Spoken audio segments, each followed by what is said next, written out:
tight up to then, and then you could have even been up 5-love in that second set. So what worked for you at that moment to get you through? Well, I had some break chances in the first game, had some break chances throughout, the set. He was playing some really great tennis. Then on 5-all I managed to break, which gave me then the confidence to raise my level, to hit from the back of the court a bit stronger also, and I felt like also the beginning of the second set was very important. When you start with the break up straight away, it's a bit easier to serve, it's a bit easier to move the ball around, and but he came up with some great tennis today. I had to be very careful. The early stages of the sets are very important, as we saw, today. If I break, and he had also break chances in the first set on love 40, and but again, I'm very happy, and it was a very tough match. Jannik, you seem almost unbeatable on kind of indoor hard. Could you just talk about what it is about playing indoors that suits you so well, and if it's Carlos tomorrow, whether that kind of changes and how that changes the matchup? Well, honestly, every matchup is different.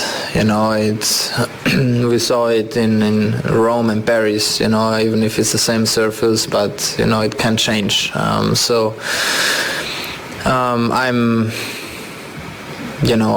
of course happy, first of all, to finish my season here and with another final has been an amazing year for me, and I'm looking forward to it for tomorrow. These are matches I look up to, these are matches I look forward to, and also to see for me where my level really is. But in the same time, it's great before the off season, to have this matchup, but he still has a match to go, against Felix. I played against him earlier this week. It's a very tough opponent. He loves to play indoors, as we know, and so let's see who is gonna win. But in any case, I'm happy to be in the final, and then we see. But of course, I feel comfortable on indoor hard court, as I know, and then we see. Just hope for a good match. What makes you feel so comfortable? Well, I still feel like, in between Vienna, Paris, and here are three different.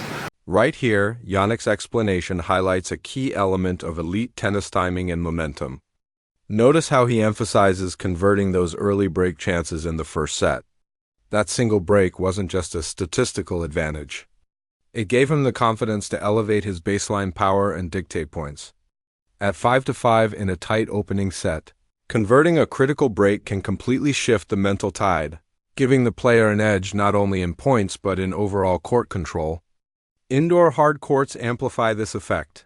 There's no wind or sun to compensate for mishits, and flat, rhythm-driven shots penetrate faster, making confidence and precision even more important. Jannik's ability to capitalize on these tight moments shows not just technical skill, but a deep strategic understanding of match flow. The question for viewers is, do you think breaking at that precise moment was more mental, more tactical, or a combination of both?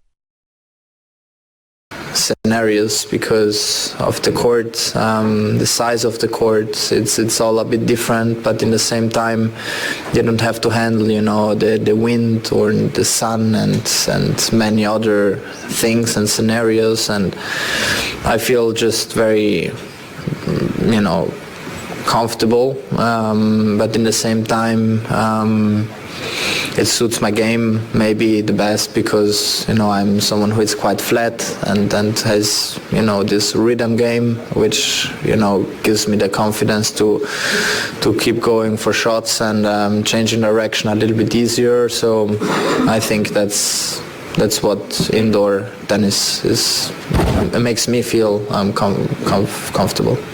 Jannik, congratulations. Alex, for a while now, he's been knocking on the door, trying to get into the top 5, trying to get deeper into these bigger tournaments. For yourself, having been there, done that, world number one, winning multiple Grand Slams, is there one piece of advice you'd give for Alex to try and take that next step? I know you don't want to give too much away, but is there just that one piece of advice you can give?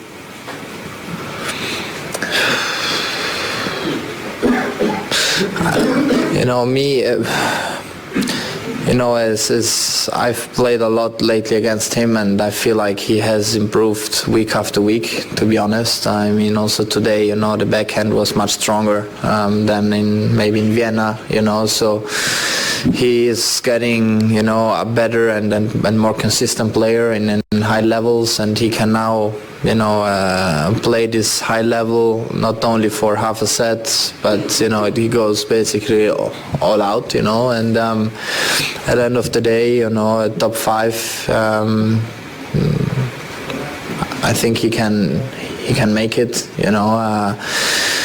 because physically he's very, very strong. A great mentality, because we saw it also here in this tournament, from very tough loss, then he comes back and he wins, against Taylor, and it's just a very mental game, and he is very, very strong, and you need to be also consistent on every surface, throughout the whole season, and so I wish him best of luck. Right here, Jannik's explanation highlights a key element of elite tennis timing and momentum.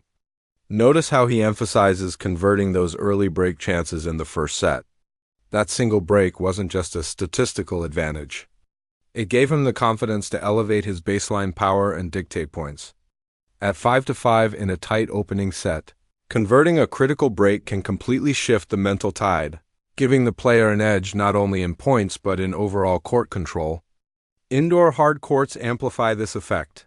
There's no wind or sun to compensate for mishits, and flat, rhythm-driven shots penetrate faster, making confidence and precision even more important. Jannik's ability to capitalize on these tight moments shows not just technical skill, but a deep strategic understanding of match flow.